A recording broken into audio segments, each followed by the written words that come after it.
सब नष्ट हो जाएगा।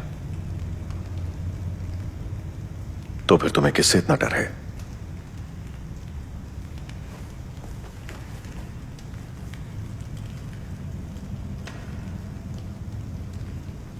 खुद से। और वैसे तुम हो कौन? मुझे कई नामों से बुलाया जाता रहा है, मतलब कई सारे नाम। कभी राजा, कभी सम्राट। ही हु रिमेन्स, जो सनातन है। पर मेरी हस्ती के लिए एक नाम छोटा है।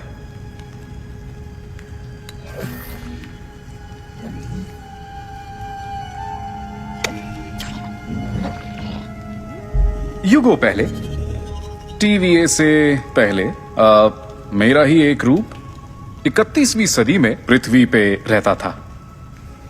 ये एक साइंटिस्ट था और इसने खोज लिया कि उसका ब्रह्मांड कई ब्रह्मांडों का एक हिस्सा है।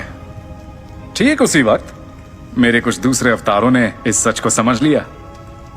जाहिर है वो आपस में मिले और कुछ देर तक बड़ी शांति रही, दिखावे की आत्मकामी वाली शांति। आपके जूते कमाल है, बाल कमाल, वाह क्या नाक नक्शा है, बस यही सब होता रहा।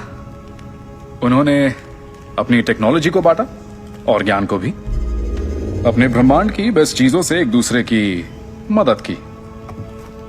हालांकि पर हर एक अवतार मेरा इतना साफ दिल का नहीं था। तो हम में से कुछ के लिए हर नई दुनिया का मतलब था अपनी हुकूमत को और बढ़ाना। इन ब्रह्मांडों की शांति बहुत जल्द एक महासंग्राम में पलट गई और हर एक वेरिएंट अपनी दुनिया बचाने और दूसरों की मिटाने में जुट गए। यूं समझो कि कहानी खत्म। हर दुनिया की हर चीज का हमेशा के लिए किस्सा खत्म। फिर उसके बाद समय रक्षक प्रकट हुए और हम सबको बचा लिया।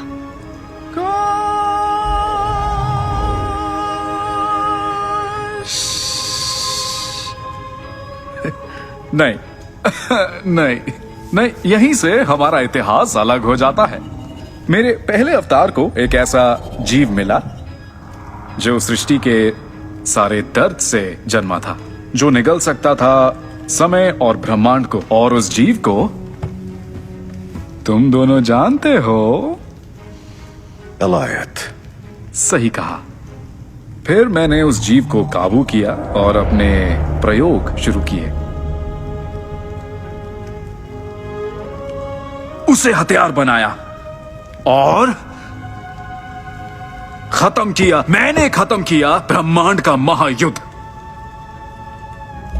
फिर जब मैंने अपनी समय रेखा अलग कर ली तो मुझे बस समय के बहाव को संभालना था और आगे की शाखाओं को रोकना था। इसलिए बना टीवीए, इसलिए बने समय रक्षक और ये कर्मठ कर्मचारियों से भरी अफसरशाही। इसलिए युगों और युगों तक बनी रही शांति। इसलिए एहसान मानो।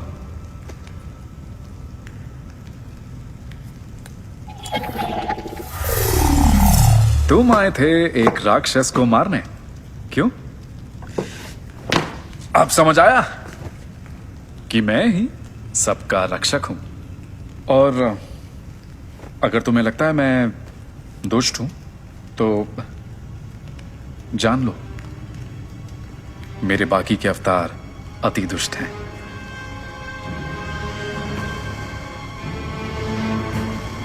और यही तो जुआ है।